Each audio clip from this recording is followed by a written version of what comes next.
Everyone thinks that the castling checkmate is the rarest move in chess, and to be honest, it is pretty rare. But a few weeks ago I saw this video where someone mathematically proved that the rarest move in chess was actually a doubly disambiguated bishop capture checkmate, the exact chance of this happening being less than 1 out of 342 billion. Now he explains it all in the video, but you basically need 3 bishops all of the same color, all aimed at a singular piece, and when you capture that piece with checkmate, you get this notation. And to understand just how rare that notation is, it's literally more likely for you to win the $20 million lottery than for you to get that move.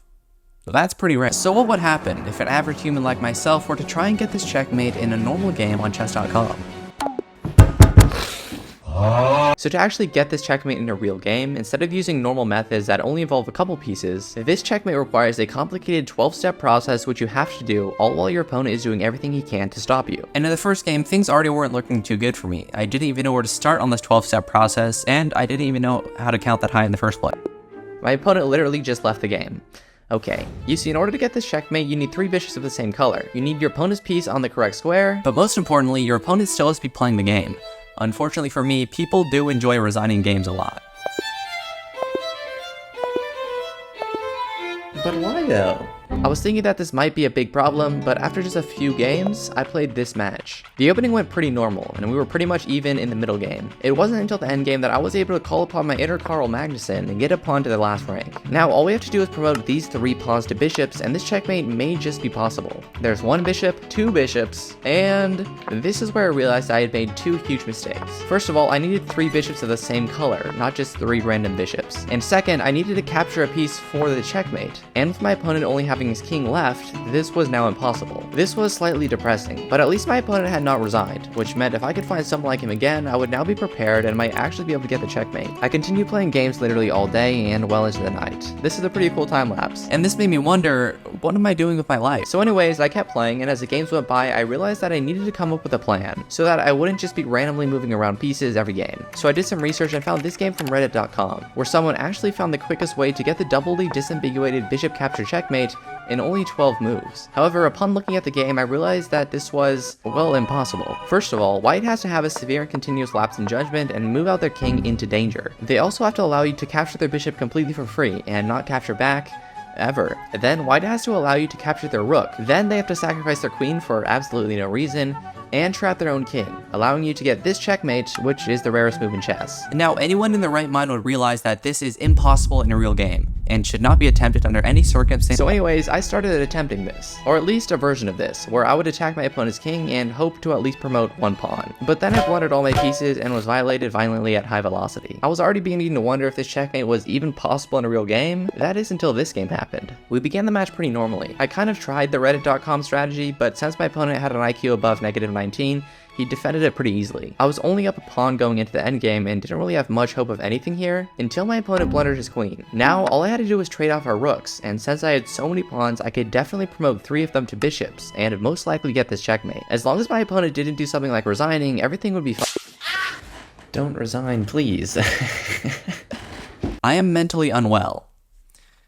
But after that game, I had an idea, and realized that getting this achievement might actually be easier than I had thought. I mean, it is 1 out of 342 billion, but with my new plan, it was probably closer to something like 1 out of 341 billion.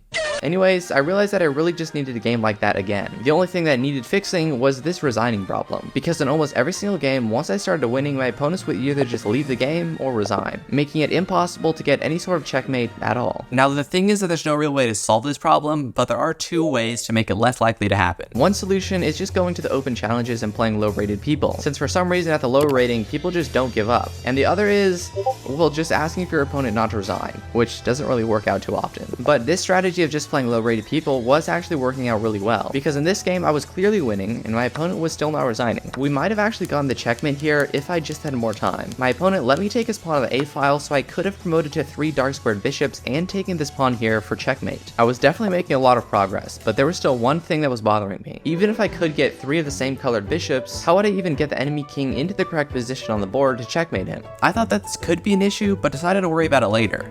That was not very smart. But right now, the cost of playing chess for 2 days straight was starting to affect my gameplay. I was starting to blunder all my pieces and lose a lot of games, which I was not very happy about. What am I doing with my life, though? I want to kill myself. I think I just needed a break from chess, so I thought about touching grass, but then decided it was too dangerous and came back. I continued playing, and this break was actually really good for me because just 20 minutes later, this happened. I loaded into a game against Leo DiCaprio. The opening started off a bit weird. I didn't really know what was going on here and ended up just blundering a pawn. Leonardo DiCaprio did end up blundering his knight a little bit later though, so all was well. I didn't really think much about this game until I realized I had a bunch of pawns here, and my opponent hadn't resigned yet. Okay, this might be... hold on guys.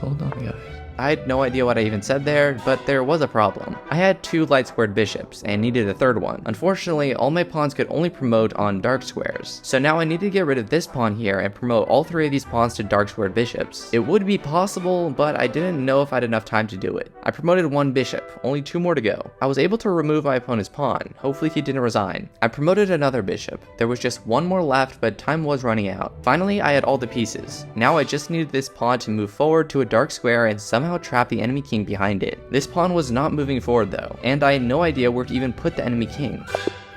No.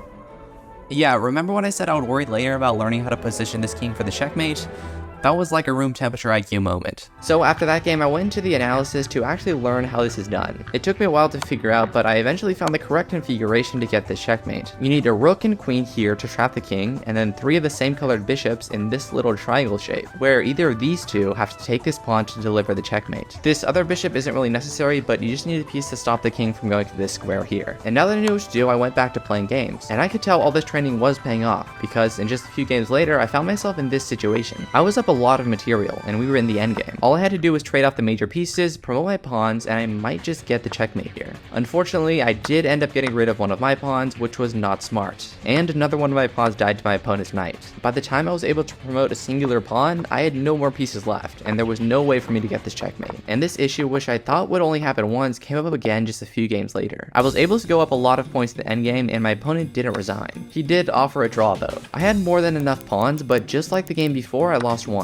and then another. And now it didn't matter if I promoted all my pawns to bishops, I wouldn't have 3 bishops of the same color. I realized this once all my pawns were promoted, but I was in denial. I think I was just hoping for a 3rd bishop to appear out of nowhere, but then I could deny it no longer. I messed that up, man. How did I mess that up?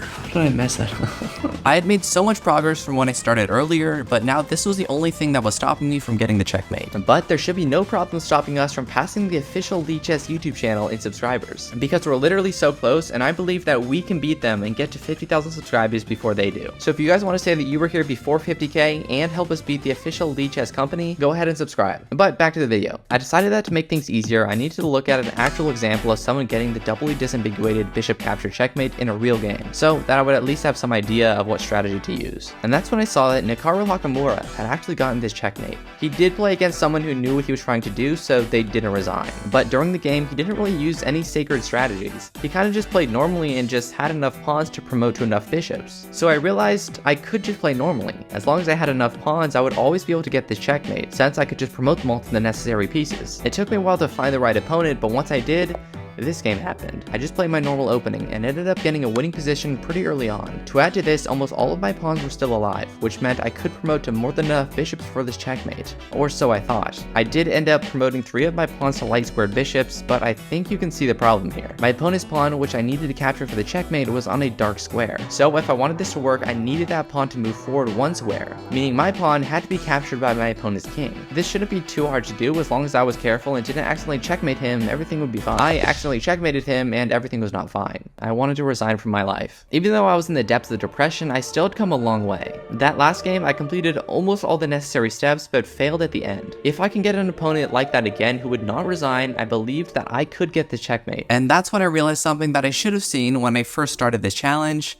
The rematch button exists. I don't know why I hadn't thought of this before, but all I had to do was find someone who wouldn't resign. If I failed to get the checkmate, I could just offer a rematch. And if they accepted, I could get an immediate second chance at getting the rarest move in chess. So with this new plan in mind, I set out on my journey trying to find the right opponent. At first, I couldn't find anyone and thought that this plan might not actually work. But after many hours of searching, I finally found someone who would change my life forever. This fellow, who I will call Bob. We started the game off normally, and honestly I wasn't even really winning until my opponent completely blundered his queen. I captured it and he didn't resign. I was able to capture nearly all of Bob's pieces, and I actually had enough pawns to promote. This was actually perfect. I had 3 dark squared bishops, Bob's pawn was on a dark square so I could capture it, I had a queen and a rook to help me, nothing could go wrong here. I wanted to throw my computer at an innocent pedestrian, and was about to when I remembered the plan I had come up with before. I could just offer a rematch. So I did, and he accepted it. This time there would be no mistakes. There would be no stalemate or accidental checkmates. I was a new man now. We started off the game as normal as possible, and I literally got a free knight in the first few moves. Apparently Bob was having some sort of mental breakdown because he was blundering pieces kind of a lot. I thought he might resign, but everything was fine since we made it to the endgame with enough pawns to get this job done. I decided that this pawn here would be the one we were going to capture for the checkmate, so it was important that this did not ever move. I promoted to a second light squared bishop and a third light squared bishop. Again, I had all the pieces I needed. Surely nothing could go wrong here. I had taken a screenshot earlier of the configuration that I needed to get this checkmate, but things on the board were a little different than my picture, so I was struggling a little bit to adapt to the situation. If I stalemated again, an innocent pedestrian would be getting hit with my computer, but I felt the most confident that I had this entire challenge. No, we can't. Okay. Bing, he can't go there, he can't go there, he can't go there, he can't go there, he can't go there, he can't go there. Did we just do it? Wait, where is it?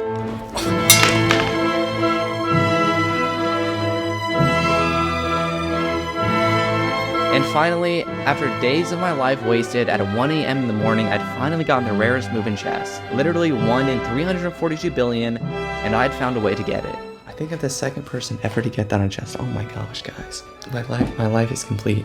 And if you guys want to see a video where I got the castling checkmate, another pretty rare checkmate, click the video on screen right now.